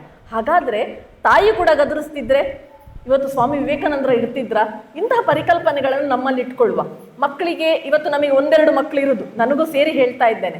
ಹಾಗಾದ್ರೆ ಮಕ್ಕಳು ಹೇಳಿದ್ದನ್ನೆಲ್ಲ ತೆಗೆದುಕೊಡುವಂಥದ್ದಲ್ಲ. ನನಗೆ ಇವತ್ತು ಸಿಕ್ಲಿಲ್ಲ, ನನ್ನ ಮಕ್ಕಳಿಗೆ ಸಿಕ್ಲಿ ಹೇಳುವಂತ ಒಂದು ಪರಿಕಲ್ಪನೆ ಉಂಟಲ್ಲ, ಅದನ್ನು ಸ್ವಲ್ಪ ತಲೆಯಿಂದ ತೆಗೆಯುವ. ನಾನು ಕಷ್ಟಪಟ್ಟಿದ್ದೇನೆ, ನನ್ನ ಮಕ್ಕಳು ಕಷ್ಟಪಡ್ಲಿ ಹೇಳುವಂಥದ್ದು ಉಂಟಲ್ಲ, ಅದನ್ನು ತೆಗೆದು ಬಿಡುವ. ಮಕ್ಕಳನ್ನು ಸಮಾಜದ ಮುಖಿಗಳನ್ನಾಗಿ ಮಾಡಬೇಕು. ಹಾಗಾದ್ರೆ ಮಕ್ಕಳು ಚಾಕ್ಲೇಟ್ ಬೇಕು ಹೇಳಿದ ತಕ್ಷಣ ಚಾಕ್ಲೇಟ್ ತೆಗೆದುಕೊಡುವುದಲ್ಲ, ಚಾಕ್ಲೇಟ್ನ ವ್ಯಾಲ್ಯೂವನ್ನು ಮಕ್ಕಳಿಗೆ ಹೇಳಿಕೊಡಿ. ಮನೆಯಲ್ಲಿ ಸ್ವಲ್ಪ ಸ್ವಲ್ಪ ಕೆಲಸಗಳನ್ನು ಮಾಡಿಸಿ. ನನಗೆ ಗಂಡು ಮಗ, ಅವನಿಗೆ ಪಾತ್ರ ಎಲ್ಲ ತೊಳ್ಸೋದಿಲ್ಲ ನಾನು, ಅವನು ಟೀ ಎಲ್ಲ ಮಾಡ್ಲಿಕ್ಕಿಲ್ಲ, ನಾಡ್ದು ಹೆಂಡತಿ ಬಂದ ಮೇಲೆ ಅವನು ಮಾಡ್ತಾನೆ, ಖಂಡಿತ ಮಾಡ್ತಾನೆ, ಆದ್ರೆ ಅಮ್ಮನವರು ಮಾಡಿಸೋದಿಲ್ಲ. ಆ ಪರಿಕಲ್ಪನೆಗಳನ್ನು ಬಿಟ್ಟು ಬಿಡಿ. ಪ್ರತಿಯೊಂದು ಮಗು ಪ್ರತಿಯೊಂದು ಕೆಲಸಗಳನ್ನು ಕಲ್ತ್ರೆ ಖಂಡಿತವಾಗಿಯೂ ನಾಡ್ದು ಇಂಡಿಪೆಂಡೆಂಟ್ ಆಗಿ ಇರಬಹುದು. ನಾವು ಯಾರಿಗೂ ಅವಲಂಬಿತರಾಗಿರದೇ ಇರಬೇಕು ಹೇಳಿದ್ರೆ ಅದರಲ್ಲಿ ತಂದೆ ತಾಯಿಯ ಪಾತ್ರಗಳು ಇದೆ. ಇವತ್ತು ನಾವು ಟಿವಿಗಳನ್ನು ನೋಡ್ತೇವೆ, ಮೊಬೈಲ್ಗಳನ್ನು ನೋಡ್ತೇವೆ, ನಮ್ಮ ಮಕ್ಕಳು ನೋಡಬಾರ್ದು. ಎಷ್ಟು ಸರಿ? ಅಲ್ವಾ ಮಕ್ಕಳೇ? ಅಪ್ಪ ಅಮ್ಮ ಟಿವಿ ನೋಡ್ತಾರೆ, ಅಪ್ಪ ಅಮ್ಮ ಮೊಬೈಲ್ ನೋಡ್ತಾರೆ, ನಾವು ನೋಡಬಾರ್ದು, ಸರಿ ಅಲ್ವಾ? ಹಾಗಾದ್ರೆ ನೀವು ನೋಡುವಂತ ಸಂದರ್ಭದಲ್ಲಿ ಮಕ್ಕಳನ್ನು ಕೂತ್ಕೊಳ್ಳಿಸಿ. ಟಿವಿ ಮೊಬೈಲ್ ಹಾಳು ಅಂತ ನಮ್ಮ ಸಮಾಜ ಹೇಳ್ತದೆ, ಅದರಲ್ಲಿ ಎಷ್ಟು ಪರಿಣಾಮಕಾರಿಯಾಗಿದೆ ಅಂತ ನಿಮಗೆ ಗೊತ್ತಾ? ನಾವೆಲ್ಲ ನ್ಯೂಸ್ಗಳನ್ನು ನೋಡ್ತಾ ಇದ್ವಿ, ಅವರ ಲಿಪ್ ಮೂಮೆಂಟ್ಗಳನ್ನು ನೋಡ್ತಾ ಇದ್ವಿ, ಇಂಗ್ಲಿಷನ್ನು. ಈ ಇಂಗ್ಲಿಷ್ಗಳು ನಮಗೆ ಕರಾಗವಾಗಿ ಬರ್ತಾ ಇತ್ತು. ಯಾಕೆ ಹೇಳಿದ್ರೆ ನನ್ನ ಪೋಷಕರು ಅದನ್ನೇ ಇಟ್ಟು ಕೂತ್ಕೊಳ್ತಾ ಇದ್ರು. ಹಾಗಾದ್ರೆ ಅಂತ ಪರಿಕಲ್ಪನೆಗಳನ್ನು ನಾವು ಮಾಡಬಹುದಾ? ಟಿವಿ ಇರಲಿ, ಸೀರಿಯಲ್ಗಳು ಆಸೆಗಳು ಇರ್ತದೆ ತಾಯಂದಿರಿಗೆ, ಅದನ್ನು ಬೇರೆ ಸಮಯದಲ್ಲಿ ನೋಡಿ. ಮಕ್ಕಳಿರುವಂಥ ಸಂದರ್ಭದಲ್ಲಿ ಬೇಡ. ಅಲ್ಲ, ಟಿವಿ ಸೀರಿಯಲ್ ನೋಡಿಯೇ ಏನಾಗಬೇಕಾಗಿಲ್ಲ, ಪ್ರಪಂಚ ನಡೀತಾ ಇದೆ ಸೀರಿಯಲ್ ಇರದಿದ್ರು ಕೂಡ. ಮಕ್ಕಳ ಎದುರಿಗೆ ಸ್ವಲ್ಪ ಮಕ್ಕಳು ಕಾರ್ಟೂನ್ಗಳನ್ನು ನೋಡ್ತಾರೆ. ಕಾರ್ಟೂನ್ಗಳನ್ನು ನೋಡುವಾಗ ಅಲ್ಲಿ ಕೆಲವರು ಬೇರೆ ಬೇರೆ ಕಥೆಗಳನ್ನು ಕಲಿತಾರೆ. ಆ ಮಕ್ಕಳಿಗೆ ನಿಜವಾದ ಕಥೆಗಳನ್ನು ಹೇಳಿಕೊಡಿ. ಒಂದು ಹೊತ್ತು ಮಕ್ಕಳಿಗೆ ನಮ್ಮ ಪುರಾಣದ ಕಥೆಗಳನ್ನು ಹೇಳಿಕೊಡ್ಬೋದಾ? ಪಂಚತಂತ್ರ ಕಥೆಗಳನ್ನು ಹೇಳಿಕೊಡ್ಬೋದಾ? ಇಲ್ಲ, ಶಾಲೆಯಲ್ಲಿ ಹೇಳಿಕೊಡ್ತಿದ್ದಾರೆ ಹೇಳಿದ್ರೆ ಮಕ್ಕಳನ್ನು ಎಲ್ಲರ ಮುಂದೆ ಹೇಳಿಸುವಂತ ರೀತಿಯನ್ನು ಮಾಡಿ. ಮಕ್ಕಳ ಎಲ್ಲ ಗೆಲುವು ನಮ್ಮ ಗೆಲುವು ಆಗ್ತದೆ, ಮಕ್ಕಳ ಸೋಲು ನಮ್ಮ ಸೋಲು ಅಂತ ಅಲ್ಲ ಅಂತ ಹೇಳಿ ನಾವು ಒಪ್ಪಿಕೊಳ್ಬಾರ್ದು. ಮಕ್ಕಳ ಸೋಲು ಕೂಡ ನಮ್ಮದೇ ಸೋಲು, ಮಕ್ಕಳ ಗೆಲುವು ಕೂಡ ನಮ್ಮದೇ ಗೆಲುವು. ಹಾಗಾಗಿ ಮಕ್ಕಳಿಗೆ ಜೀವನದ ಸತ್ಯವನ್ನು ಹೇಳಿಕೊಡುವಂತ ಕೆಲಸಗಳನ್ನು ಮಾಡಬೇಕು. 1-2 ಮಗು ಅಂತ ಹೇಳಿ ಮಕ್ಕಳನ್ನು ನಾವು ಸಮಾಜಕ್ಕೆ ಕಳಿಸುವಾಗ ಹೆದರ್ತೇವೆ, ಅವರಿಗೆ ಕೈಯನ್ನೇ ಹಿಡ್ಕೊಂಡು ಹೋಗ್ತೇವೆ. ಅಥವಾ ಕೆಲವು ಕಡೆ ನಾನೀಗ ನೋಡ್ತೇನೆ, ಕೆಲವು ಕ್ಯಾಂಪ್ಗಳಿಗೆಲ್ಲ ಕಳಿಸ್ಲಿಕ್ಕೆ ಮಕ್ಕಳಿಗೆ ಆಸಕ್ತಿ ಇರ್ತದೆ, ಪೋಷಕರಿಗೆ ಆಸಕ್ತಿ ಇಲ್ಲ. ಯಾಕೆ ಹೇಳಿದ್ರೆ ನಮ್ಮ ಮಕ್ಕಳಲ್ಲಿ ಏನಾಗ್ತಾರಾ ಅಂತ. ಏನೂ ಆಗುದಿಲ್ಲ. ಮಕ್ಕಳನ್ನು ಧೈರ್ಯವಾಗಿ ಇಂಡಿಪೆಂಡೆಂಟ್ ಆಗಿ ಒಬ್ಬರನ್ನೇ ಕಳಿಸುವಂತ ಕೆಲಸಗಳನ್ನು ಮಾಡಿ. ನಮ್ಮ ಕಾರ್ಕಳ ಕ್ಷೇತ್ರ ಅಷ್ಟು ಕೆಟ್ಟಿಲ್ಲ, ನಿಮ್ಮ ಬ್ಯಾಂಗ್ಳೂರು ಬಾಂಬೆ ಎಲ್ಲ ಕೆಟ್ಟಿರ್ಬೋದು. ಅಲ್ಲಿಯ ಮಕ್ಕಳು ಹೇಗಿರ್ತಾರೆ ನನಗೆ ಗೊತ್ತಿಲ್ಲ, ಅಥವಾ ಸಮಾಜಕ್ಕೆ ಹೋಗುವಾಗ ಹೆದರಿಕೆಗಳಿರ್ಬೋದು ಒಂದೊಂದು ಮಕ್ಕಳನ್ನು ಕಳಿಸ್ಲಿಕ್ಕೆ. ಆದ್ರೆ ಈ ಪರಿಸರ ಅಂತದ್ದಲ್ಲ, ಸ್ವಚ್ಛವಾದ ಪರಿಸರ, ಸಮಾಜಮುಖಿ ಜನಗಳಿದ್ದಾರೆ. ಹಾಗಾಗಿ ಮಕ್ಕಳಿಗೆ ಅವರಾಗಿಯೇ ಹೋಗುವಂಥದ್ದು, ಅವರಾಗಿಯೇ ಬರುವಂಥ ಕೆಲಸಗಳನ್ನೆಲ್ಲ ಮಾಡಿಸಿ ಆದಷ್ಟು ರಾಷ್ಟ್ರ ಚಿಂತನೆಗಳನ್ನು ಬೆಳೆಸಿ. ನಾಳೆ ನೀವಿರ್ತೇವ ಗೊತ್ತಿಲ್ಲ, ಆದ್ರೆ ನನ್ನ ಭಾರತ ಇರಲೇಬೇಕು. ನಮಗೆ ಇರುವಂಥದ್ದು ಭಾರತ ದೇಶ ಮಾತ್ರ. ಭಾರತ ದೇಶ ಬಿಟ್ಟರೆ ನಮಗಿರುವಂಥದ್ದು ಮತ್ತೆ ಅರಬ್ಬಿ ಸಮುದ್ರ. ಅದೊಂದು ಪರಿಕಲ್ಪನೆ ಮನಸ್ಸಲ್ಲಿ ಇರಲಿ. ಮನೆಯಲ್ಲಿ ಪ್ರಾರ್ಥನೆಗಳನ್ನು ಮಕ್ಕಳಿಗೆ ಹೇಳಿಕೊಡಿ. ಕೇವಲ ವಿದ್ಯೆಯನ್ನು ಮಾತ್ರ ನೀಡುವಂಥದ್ದಲ್ಲ, ಸಂಸ್ಕಾರವನ್ನು ಹೇಳಿಕೊಡುವ ಕೆಲಸ ನಮ್ಮದಾಗಬೇಕು. ಮನೆಗೆ ಯಾರಾದರೂ ಬರ್ತಾರೆ, ಕಾಲಿಗೆ ಬೀಳು ಅಂತ ಹೇಳಿದ ತಕ್ಷಣ ಮಗು ಬೈದುಕೊಂಡೇ ಬೀಳ್ತದೆ. ಮತ್ತೆ ಇನ್ನೊಂದು ಸಲ ನೆಂಟರು ಬರುವಾಗ ಈ ಮಗು ಹೊರಗೆ ಬರುವುದೇ ಇಲ್ಲ, ರೂಮ್ ಒಳಗೆ ಪತ್ತೇನೇ ಇಲ್ಲ.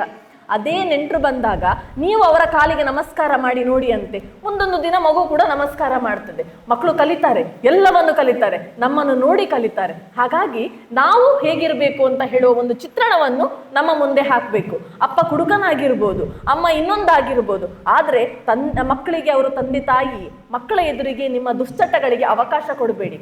ನೀವು ಹೊಡೆದಾಡ್ಕೊಳ್ಳಿ, ಜಗಳ ಮಾಡ್ಕೊಳ್ಳಿ, ಗಂಡ ಹೆಂಡತಿ ಏನು ಬೇಕಾದರೂ ಮಾಡ್ಕೊಳ್ಳಿ, ಆದರೆ ಮಕ್ಕಳ ಎದುರಿಗೆ ನೀವು ಅಪ್ಪ ಅಮ್ಮನಾಗಿಯೇ ಇರಬೇಕು. ಮಕ್ಕಳಿಗೆ ಒಂದು ಕತೆ ಹೇಳ್ತೇನೆ, ಅಲ್ಲಿಗೆ ನನ್ನ ಮಾತು ಮುಗಿಸ್ತೇನೆ. ಒಂದು ಮಗು ಇರ್ತಾಳೆ, ಹೆಣ್ಣು ಮಗಳು. ಅವಳು ಏನು ಹೇಳಿದ್ರೆ, ಅಮ್ಮ ಇಲ್ಲ ಅವಳಿಗೆ, ಅಮ್ಮ ತೀರ್ಕೊಂಡಿರ್ತಾರೆ. ಅಪ್ಪನ ಹತ್ರ ಮೊಬೈಲ್ ಬೇಕು ಅಂತ ಹೇಳ್ತಾರೆ. ಕಾಲೇಜ್ ಹಂತಕ್ಕೆ ಬರುವಾಗ ಅಪ್ಪ ಏನು ಮಾಡ್ತಾರೆ, ಮೊಬೈಲ್ ತೆಗೆದು ಕೊಡ್ತಾರೆ. ಮೊಬೈಲನ್ನು ಬಳಸ್ತಾ ಅಪ್ಪನ ಹತ್ರ ಮಾತಾಡ್ತಿದ್ದ ಮಾತುಗಳೆಲ್ಲ ಮರ್ತೋಯ್ತು. ಮೊಬೈಲಲ್ಲಿ ಅವಳು ಡಿಪೆಂಡ್ ಆಗಿ ಒಂದು ಕೋಣೆಯಲ್ಲಿ ಇರ್ತಾ ಇದ್ಲು. ಮುಂದೊಂದು ದಿನ ಹೇಳ್ತಾಳೆ, ನನಗೆ ಆಂಡ್ರಾಯ್ಡ್ ಮೊಬೈಲ್ ಬೇಡಪ್ಪ, ಎಲ್ಲರ ಕೈಯಲ್ಲಿ ಐಫೋನ್ ಉಂಟು, ನನಗೆ ಐಫೋನ್ ಬೇಕು ಅಂತ. ತೆಗೆದು ಕೊಡ್ತೇನೆ ಮಗ, ಆದರೆ ಇವಾಗ ಸಾಧ್ಯ ಇಲ್ಲ, ನನಗೆ ಸ್ವಲ್ಪ ಸಮಯ ಬೇಕು ಹೇಳ್ತಾಳೆ. ಮಗಳಿಗೆ ಗರ್ವ ಬರ್ತದೆ. ಅಪ್ಪ ಎಂತ ನಾನು ಹೇಳಿದ ತಕ್ಷಣ ತೆಗೆದು ಕೊಡುದಿಲ್ಲ, ಇನ್ನೂ ಮಾತು ಬಿಡ್ತಾಳೆ. ಅಪ್ಪನ ಹತ್ರ ಸಂಪರ್ಕವೇ ಇಲ್ಲ. ಹಾಗೆ ಆಗ್ತಾ 2 ವರ್ಷ ಆಗ್ತದೆ. ಮಗಳ PU ಎಜುಕೇಶನ್ ಮುಗೀತದೆ. ಅಪ್ಪ ನನಗೆ ಸ್ಕೂಟಿ ಬೇಕು ಅಂತ ಡಿಮಾಂಡ್ ಮಾಡ್ತಾಳೆ. ತೆಗೆದು ಕೊಡ್ತೇನೆ ಮಗ, ಆದರೆ ಈಗ ಸಾಧ್ಯ ಇಲ್ಲ ಅಂತ ಹೇಳ್ತಾರೆ. ಆವಾಗ ಇನ್ನೂ ಗರ್ವ ಬರ್ತದೆ, ನನ್ನ ಅಪ್ಪ ಏನು ತೆಗೆದು ಕೊಡುದಿಲ್ಲ ನಾನು ಹೇಳಿದ್ದು, ನನಗೆ ಅಪ್ಪ ಯಾಕೆ ಬೇಕು ಅಂತ ಹೇಳುವಂತ ಪರಿಕಲ್ಪನೆ ಬರ್ತದೆ. ರಾತ್ರಿ ಮಲಗ್ತಾಳೆ ಅವಳು, ರೂಮಿಗೆ ಲಾಕ್ ಹಾಕಿ ಮಲಗ್ತಾಳೆ. ಅಪ್ಪ ಬಂದು ಕೋಣೆಯನ್ನು ಬಡಿತಾರೆ, ತುಂಬ ಬಡಿತಾರೆ. ಇವಳು ತೆಗೆಯುವುದೇ ಇಲ್ಲ, ಇವಳಿಗೆ ಎಚ್ಚರ ಇರ್ತದೆ, ನಾನು ತೆಗೆಯುವುದಿಲ್ಲ, ಅಪ್ಪನದ್ದು ಏನಾದ್ರು ಇರ್ತದೆ, ನನಗೆ ಬೇಡ ಅಂತ ಹೇಳುವ ಪರಿಕಲ್ಪನೆ ಇರ್ತದೆ. ಅಪ್ಪ ಒಂದು ಪತ್ರ ಬರೀತಾರೆ. ಬೆಳಿಗ್ಗೆದ್ದು ಇವಳು ನೋಡ್ತಾಳೆ. ನೋಡುವಾಗ ಅಪ್ಪ ಸೋಫಾದ ಬದಿಯಲ್ಲಿ ಕುಸ್ತು ಬಿದ್ದಿರ್ತಾರೆ. ಆ ಪತ್ರವನ್ನು ಓದುವಾಗ ಪತ್ರದಲ್ಲಿ ಇರ್ತದೆ, ನನಗೆ 4 ವರ್ಷದಿಂದ ಹಾರ್ಟಲ್ಲಿ ಹೋಲಾಗಿತ್ತು, ನಾನು ಅದಕ್ಕೆ ಆಪರೇಷನ್ ಮಾಡಲಿಕ್ಕೆ ಹೋಗಬೇಕು ಹೇಳಿದ್ರೆ ನನಗೆ ಲಕ್ಷಗಟ್ಟಲೆ ಖರ್ಚಾಗ್ತದೆ. ಆ ಲಕ್ಷಗಟ್ಟಲೆ ನನಗಾಗಿ ಮಾಡುವ ಬದಲು ನಿನಗೋಸ್ಕರ ಒಂದು ಮನೆ ತಗೊಂಡಿದ್ದೇನೆ, ಆ ಮನೆಯಲ್ಲಿ ನೀನು ವಾಸವಾಗಿರು. ಹಾಗಾಗಿ ನೀನು ಕೇಳುವಾಗ ಎಲ್ಲ ನಾನು ತೆಗೆದುಕೊಡ್ಲಿಲ್ಲ, ನಿನಗೆ ಫಿಕ್ಸೆಡಿಗೆ ಹಣ ಇಟ್ಟಿದ್ದೇನೆ, ಇಂತಿಷ್ಟು ನಿನ್ನ ತಿಂಗಳಿಗೆ ಆದಾಯ ಬರ್ತದೆ, ನಿನ್ನ ಜೀವನವನ್ನು ನಡೆಸು ಅಂತ. ತಂದೆ ತಾಯಿಗಳು ಹಾಗೆ ನಮ್ಮಿಗೋಸ್ಕರ ಅಲ್ಲದಿದ್ರು ನಮ್ಮವರಿಗೋಸ್ಕರ ಬದುಕುವಂತಹ ಜೀವ ಅದು. ಹಾಗಾಗಿ ತಂದೆ ತಾಯಿಯನ್ನು ಗೌರವಿಸುವಂಥ ಕೆಲಸಗಳನ್ನು ನೀವು ಮಾಡಿ. ಯಾಕೆ ಹೇಳಿದರೆ ಎಲ್ಲರಿಗೂ ತಂದೆ ತಾಯಿಗಳು ಇದ್ದಾರೆ ಅಂತ ಹೇಳಿ ಇಲ್ಲ ಸಮಾಜದಲ್ಲಿ. ಅದೆಷ್ಟೋ ಮಕ್ಕಳು ಅನಾಥರಾಗಿ ಇವತ್ತು ಬೆಳೀತಾ ಇದ್ದಾರೆ. ಆ ಅನಾಥರಲ್ಲಿ ನಾವಿವತ್ತು ಅಪ್ಪ ಅಮ್ಮನವರಿದ್ದಾರೆ, ಸಮಾಜದವರಿದ್ದಾರೆ, ನಾವು ಅದೃಷ್ಟವಂತರು. ಆ ಅದೃಷ್ಟವಂತ ಇವತ್ತು ನಮಗೆ ದೇವರು ಕೊಟ್ಟದ್ದು. ಹಾಗಾಗಿ ದೇವರಿಗೆ, ತಂದೆ ತಾಯಿಗಳಿಗೆ, ಗುರುಗಳಿಗೆ ಮುಖ್ಯವಾಗಿ, ಮತ್ತು ಈ ಶಾಲೆಯನ್ನು ನಡೆಸ್ತಿರುವಂಥ ಟ್ರಸ್ಟ್ಗಳು, ಅವರು ಕೂಡ ಒಂದು ದೇವರು ಇದ್ದ ಹಾಗೆ ನಿಮ್ಮ ಪಾಲಿಗೆ. ಅವರಿಗೂ ಒಂದು ಪ್ರತಿದಿನ ನಾವು ಪ್ರಾರ್ಥನೆಯನ್ನು ಮಾಡುವ. ನಮ್ಮ ಒಂದು ಪ್ರಾರ್ಥನೆಯಲ್ಲಿ ಒಂದು ಪ್ರಾರ್ಥನೆ ನನ್ನ ಶಾಲೆಗೆ, ಒಂದು ಪ್ರಾರ್ಥನೆ ನನ್ನ ದೇಶಕ್ಕಾಗಿ ಇರಲಿ. ಎಲ್ರಿಗೂ ಶುಭವಾಗಲಿ. ಬೋಲೋ ಭಾರತ್ ಮಾತಾ ಕಿ ಜೈ. ಟ್ರಸ್ಟ್ನ ಉಪಾಧ್ಯಕ್ಷರು ಇನ್ನು ಸಭೆಯ ಅಧ್ಯಕ್ಷತೆಯನ್ನು ವಹಿಸಿದ್ದಾರೆ. ಅಧ್ಯಕ್ಷೀಯ ಭಾಷಣವನ್ನು ಮಾಡಬೇಕಾಗಿ ಆತ್ಮೀಯರಾದ ಪ್ರಮಿತಾ ಶೈಲೇಂದ್ರವರೇ, ಮುಖ್ಯೋಪಾಧ್ಯಾಯರೇ ಹಾಗೂ ಮಂಜುಳಾ ವೀರಯ್ಯವರೇ, ಮುದ್ದು ಮಕ್ಕಳೇ ಹಾಗೂ ಪೋಷಕ ಬಂಧುಗಳೇ, ಮುಖ್ಯವಾಗಿ ಉದ್ದೇಶ ಇದ್ದಂಥದ್ದೇ ನಮಗೆ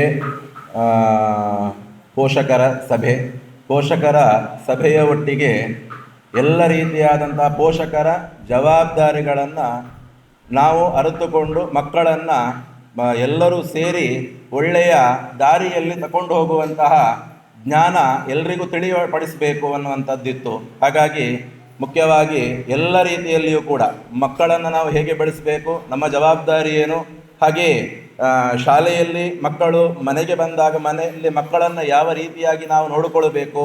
ಖಾಲಿ ವಿದ್ಯೆ ಮಾತ್ರ ಅಲ್ಲ, ವಿದ್ಯೆಯ ಒಟ್ಟಿಗೂ ಕೂಡ ಜನರಲ್ ನಾಲೆಜ್, ಸಾಮಾಜಿಕ ಜ್ಞಾನವನ್ನು ನಾವು ಮಕ್ಕಳಿಗೆ ತಿಳಿ ಹೇಳಿ ಅದರ ಒಟ್ಟಿಗೆ ಕಲಿತಂಥ ವಿದ್ಯೆ ಒಳ್ಳೆಯ ಸಾಫಲ್ಯತೆಯನ್ನು ಕೊಡ್ತದೆ ಅನ್ನುವಂಥ ಮಟ್ಟಿಗೆ ಒಳ್ಳೆಯ ರೀತಿಯಲ್ಲಿ ವಿವರವಾಗಿ ಮನಸ್ಸಿಗೆ ಮುಟ್ಟುವ ಹಾಗೆ ಎಲ್ಲ ರೀತಿಯಲ್ಲೂ ಮೇಡಮ್ ವಿವರಿಸಿದರು. ಆ ರೀತಿಯಾಗಿ ನಮ್ಮ ಈ ಹಳ್ಳಿಯ ಶಾಲೆ ಒಳ್ಳೆಯ ರೀತಿಯಾಗಿ ಬೆಳಿಬೇಕು ಅನ್ನುವಂತಹ ಆಸೆ ತುಂಬ ಇದೆ. ಅದಕ್ಕೆ ಒಬ್ಬರಿಬ್ಬರಿಂದ ಯಾವತ್ತೂ ಸಾಧ್ಯ ಇಲ್ಲ. ಅದು ಮುಖ್ಯವಾಗಿ ಎಲ್ಲರ ಪರಿಶ್ರಮ, ಮಕ್ಕಳ ಪೋಷಕರು, ಮಕ್ಕಳು, ಅಧ್ಯಾಪಕರು, ಟ್ರಸ್ಟಿಯವರು, ಹಾಗೆ ಇಡೀ ಊರು ಇವೆಲ್ಲ ಸೇರಿದಾಗ ಮಾತ್ರ ಇದೆಲ್ಲ ರೀತಿಯಲ್ಲಿಯೂ ಕೂಡ ಒಳ್ಳೆಯದಾಗಿ, ಸುದೃಢವಾಗಿ, ಗಟ್ಟಿಯಾಗಿ ಬೆಳೆದು ಶಾಲೆ ಒಳ್ಳೆಯ ರೀತಿಯಲ್ಲಿ ಮುನ್ನಡೆಸಲಿಕ್ಕೆ ಸಾಧ್ಯ ಉಂಟು ಅಂತ. ಹಾಗೆ ಮುಂದಕ್ಕೂ ಕೂಡ ಎಲ್ಲರ ಸಹಕಾರ ಇರಲಿ. ಇಂತಹ ಕಾರ್ಯಕ್ರಮಗಳು ಈ ಶಾಲೆಯಲ್ಲಿ ಇನ್ನೂ ಹೆಚ್ಚಾಗಿ ಮಾಡುವಂತಹ ಇದು ಉಂಟು ನಮಗೆ. ಅದಕ್ಕೆ ಪೂರಕವಾಗಿ ಪೋಷಕರ ಸಹಕಾರವೂ ಬೇಕು.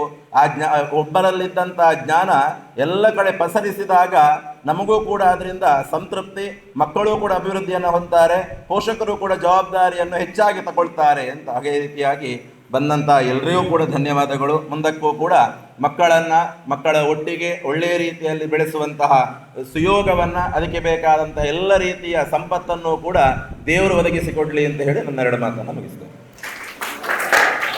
ಇವತ್ತು ನಮಗೆಲ್ಲರಿಗೂ ಕೂಡ ಉತ್ತಮ ರೀತಿಯಲ್ಲಿ ಭಾಷಣವನ್ನು ಮಾಡಿ, ನಮಗೆ ಭಾಷಣ ಮಾಡೋದಕ್ಕಿಂತಲೂ ಕಥಾರೂಪವಾಗಿ ನಮ್ಮ ಮನಮುಟ್ಟುವಂತ ಹೇಳಿದ್ದಕ್ಕೆ ನಮಗೆ ತುಂಬ ಆಸೆ ಇತ್ತು. ಯಾರನ್ನಾದರೂ ಹೊಸಬರನ್ನು ಹುಡುಕಬೇಕು ಅಂತ ಹೇಳ್ಕೊಂಡು, ಏನೋ ದೇವರು ಏನೋ ನೋಡೋ ನೀನು ಇಲ್ಲಿದ್ದಿ ಅಂತ ಹೇಳ್ಕೊಂಡು ನಮಗೊಂದು ತೋರಿಸಿಕೊಟ್ಟಂಥದ್ದು ಟ್ರಸ್ಟಿನವರ ಮೂಲಕವಾಗಿ ಗೈಡೆನ್ಸ್ ಇದ್ದು ನಮಗೆ ಯೋಗ್ಯವಾದ, ಕ್ರಮಬದ್ಧವಾದ ಮತ್ತು ನಮಗೆ ಅತಿ ಜರೂರಾಗಿ ಬೇಕಿರ್ತಕ್ಕಂಥ ಶ್ರೀಮತಿಯವರು ಸಿಕ್ಕಿದ್ದಾರೆ.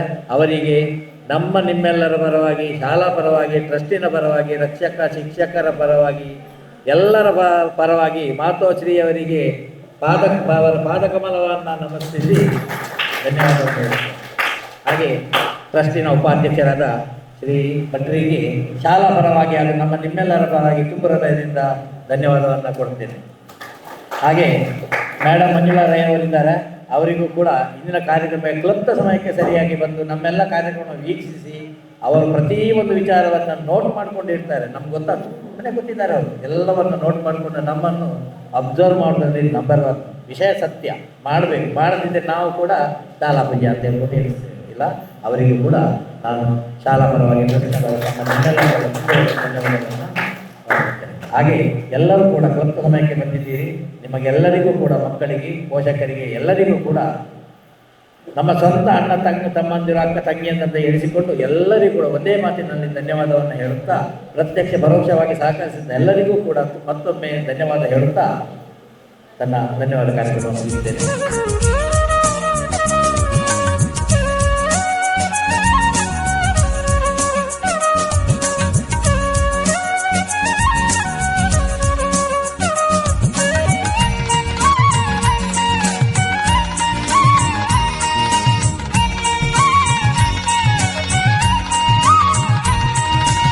ಮಗು ಇಲ್ಲಿ 3ನೇ ತರಗತಿಯಲ್ಲಿ ಓದ್ತಾ ಇದ್ದಾಳೆ.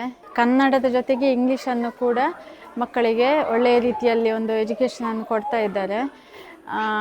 ಬೇರೆ ಆ್ಯಕ್ಟಿವಿಟಿ ಕೂಡ ಮಾಡುವ ಒಂದು ಆಲೋಚನೆಯಲ್ಲಿ ನಾವು ಪೇರೆಂಟ್ಸ್ ಎಲ್ಲ ಸೇರಿ ಟೀಚರ್ಸ್ ಹತ್ರ ಮಾತಾಡಿದ್ದೇವೆ.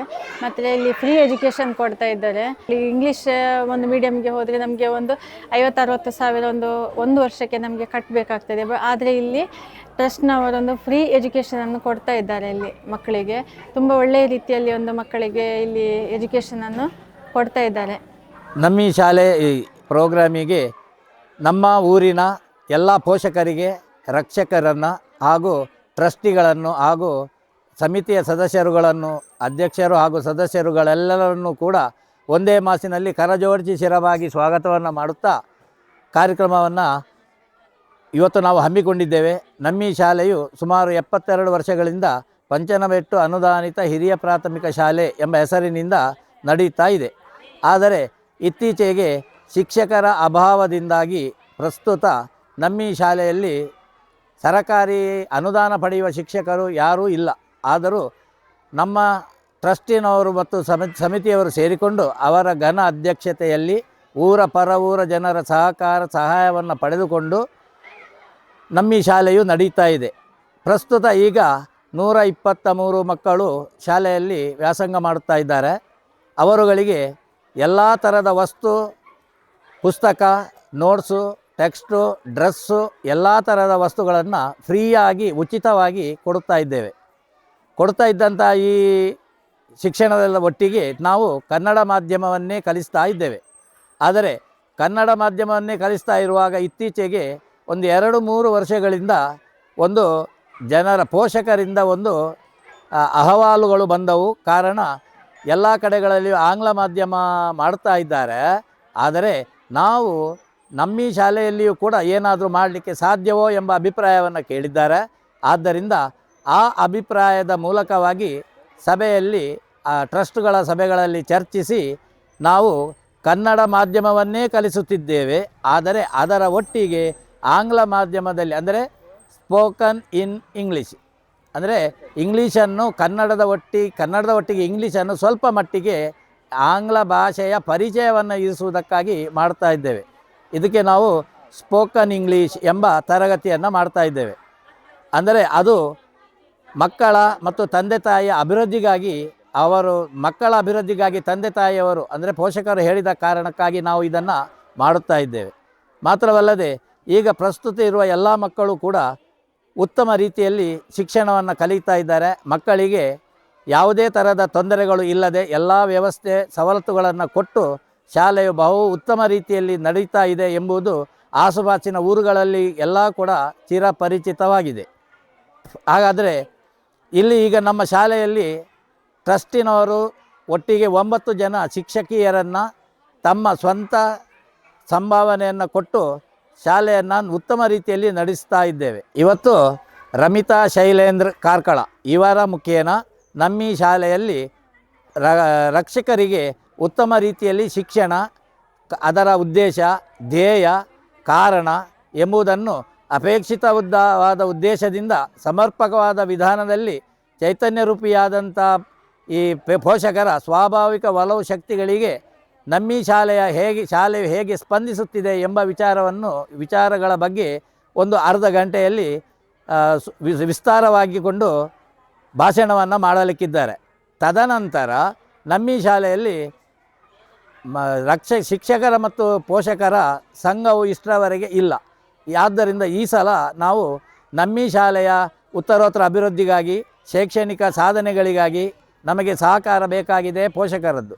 ಆ ಉದ್ದೇಶಕ್ಕಾಗಿ ನಾವು ಪೋಷಕರ ಸಭೆಯನ್ನು ರಚಿಸಿ ಅದಕ್ಕೆ ನಾವು ಕಾರ್ಯಕಾರಿ ಸಮಿತಿಯನ್ನು ರಚಿಸುವವರು ಇದ್ದೇವೆ. ಒಟ್ಟಿನಲ್ಲಿ ನಮ್ಮ ಈ ಶಾಲೆಯು ಉತ್ತಮ ರೀತಿಯಲ್ಲಿ ನಡೆಯುತ್ತಾ ಇದೆ ಎಂದು ಹೇಳಲು ತುಂಬ ಸಂತೋಷ ಪಡುತ್ತೇನೆ. ಸರ್ವರಿಗೂ ಕೂಡ ಧನ್ಯವಾದಗಳು. ಅನುದಾನಿತ ಖಾಸಗಿ ಹಿರಿಯ ಪ್ರಾಥಮಿಕ ಶಾಲೆ ಪಂಚನಬೆಟ್ಟು ಸುಮಾರು 77 ವರ್ಷಗಳ ಹಿಂದಿನ ಶಾಲೆಯಾಗಿದ್ದು ಇದು ಅನುದಾನಿತ ಶಾಲೆ ಆಗಿದ್ದರಿಂದ ಇಷ್ಟರವರೆಗೆ ಕಳೆದ 4 ವರ್ಷಗಳವರೆಗೆ ಕನ್ನಡ ಮೀಡಿಯಮಲ್ಲಿ ವಿದ್ಯಾಭ್ಯಾಸವನ್ನು ನೀಡಲಾಗ್ತಿತ್ತು. ಈಗಿನ ಆಧುನಿಕ ಜಗತ್ತಿನಲ್ಲಿ ನಮಗೆ ಮಕ್ಕಳಿಗೆ ಇಂಗ್ಲೀಷ್ ಎಜುಕೇಷನ್ ಬಗ್ಗೆ ಹೆಚ್ಚಿನ ಒಲವು ಇರುವುದರಿಂದಾಗಿ ಕನ್ನಡದೊಟ್ಟಿಗೆ ನಾವು ಸ್ಪೋಕನ್ ಇಂಗ್ಲೀಷ್ ಅಂತ ಹಳ್ಳಿಯ ಮಕ್ಕಳಿಗೆ, ಬಡ ಮಕ್ಕಳಿಗೋಸ್ಕರ ನಮ್ಮ ಶಾಲೆ ಟ್ರಸ್ಟ್ ರಚನೆ ಮಾಡಿ ಟ್ರಸ್ಟಿನ ಮೂಲಕ ಮಕ್ಕಳಿಗೆ ಎಲ್ಲ ಫ್ರೀ ಎಜುಕೇಷನನ್ನು ಕೊಡ್ತಾ ಇದ್ದೇವೆ. ಸುಮಾರು 9 ಜನ ಶಿಕ್ಷಕರಿಗೆ ನಮ್ಮ ಶಾಲಾ trust Panchanabettu higher primary school trust ಅಂತ ರಚನೆ ಮಾಡಿಕೊಂಡು ಅದರ ಮೂಲಕ ಟೀಚರ್ಸನ್ನು ಸೆಲೆಕ್ಷನ್ ಮಾಡಿಕೊಂಡು ಒಳ್ಳೆ ಕ್ವಾಲಿಫೈಡ್ ಟೀಚರ್ಸನ್ನೇ ಇಟ್ಕೊಂಡು ಸುಮಾರು 116 ಮಕ್ಕಳಿಗೆ ಶಿಕ್ಷಣವನ್ನು ಫ್ರೀಯಾಗಿ ಕೊಡ್ತಾ ಇದ್ದೇವೆ ಇಷ್ಟರವರೆಗೆ. ಇನ್ನು ಮುಂದಕ್ಕೂ ಕೂಡ ಒಳ್ಳೆಯ ಶಿಕ್ಷಣವನ್ನು ಕೊಟ್ಟು ಶಾಲೆಯನ್ನು ಅಭಿವೃದ್ಧಿ ಮಾಡಲಿಕ್ಕೋಸ್ಕರ ಬೇರೆ ಬೇರೆ ಕಾರ್ಯಕ್ರಮಗಳನ್ನು ಹಮ್ಮಿಕೊಳ್ತಾನೇ ಇದ್ದೇವೆ. ಶಾಲಾ ಅಭಿವೃದ್ಧಿಗೋಸ್ಕರ ಇವತ್ತು ನಾವು ಇಂದು ರಮಿತಾ ಶೈಲೇಂದ್ರ ಸಮಾಜ ಸೇವಕರು ಹಾಗೂ ಸಮಾಜ ಉದ್ಯಮಿಗಳು ಆಗಿರುವ ಅವರಿಂದ ಶಿಕ್ಷಣದ ಬಗ್ಗೆ ಪೋಷಕರಿಗೆ ಕೆಲವು ಮಹತ್ವವನ್ನು ತಿಳಿಸಲು ಬರ್ತಾ ಇದ್ದಾರೆ. ಸೊ ಅದರಿಂದಾಗಿ ನಾವು ಇವತ್ತಿನ ಒಂದು ಕಾರ್ಯಕ್ರಮವನ್ನು ಯಶಸ್ವಿಯಾಗಿ ನಡೆಸಬೇಕು ಅಂತ ಯೋಜನೆಯನ್ನು ಹಾಕಿಕೊಂಡಿದ್ದೇವೆ. ಹಾಗೂ ಇನ್ನೂ ಶಾಲೆ ಅಭಿವೃದ್ಧಿ ಇನ್ನೂ ಹೆಚ್ಚಿಸಿಕೊಳ್ಳಲೋಸ್ಕರ ಸಂಘವನ್ನು ರಚನೆ ಮಾಡುವ ಬಗ್ಗೆ ಇವತ್ತು ಪ್ರಸ್ತಾಪವನ್ನು ತೆಗಿಲಿಕ್ಕಿದ್ದೇವೆ. ಅದರ ಬಗ್ಗೆ ಶಿಕ್ಷಕ ಪೋಷಕರ ಸಂಘದ ಬಗ್ಗೆ ಮಾಹಿತಿಯನ್ನು ನೀಡಲು ನಮ್ಮ ಹಿರಿಯಡ್ಕ ಪದವಿ ಪೂರ್ವ ಕಾಲೇಜಿನ ಲೆಕ್ಚರ್ ಆದ ದೇವದಾಸ್ ಪ್ರಭು ಅವರು ಬರಲಿಕ್ಕಿದ್ದಾರೆ. ಅವರು ಅದರ ಬಗ್ಗೆ ಮಹತ್ವವನ್ನು ನೀಡಲಿದ್ದಾರೆ. ಹೀಗೆ ಇನ್ನು ಮುಂದಕ್ಕೂ ಕೂಡ ಒಳ್ಳೆಯ ಶಿಕ್ಷಣವನ್ನು ಕೊಡುವುದೇ ನಮ್ಮ ಶಾಲಾ ಟ್ರಸ್ಟ್ನ ಆಡಳಿತ ಮಂಡಳಿಯ ಪ್ರಮುಖ ಉದ್ದೇಶವಾಗಿರ್ತದೆ. ಶುಭ ಹಾರೈಕೆ. ಅತ್ಯಾಧುನಿಕ ಸುದ್ದಿ ಅಪ್ಡೇಟ್ಗಳು ಮತ್ತು ಮುಖ್ಯವಾದ ವಿಷಯಗಳನ್ನು ತಿಳಿಯಲು NP ನ್ಯೂಸ್ ಯೂಟ್ಯೂಬ್ ಚಾನಲ್ ಅನ್ನು ಸಬ್ಸ್ಕ್ರೈಬ್ ಮಾಡಿ.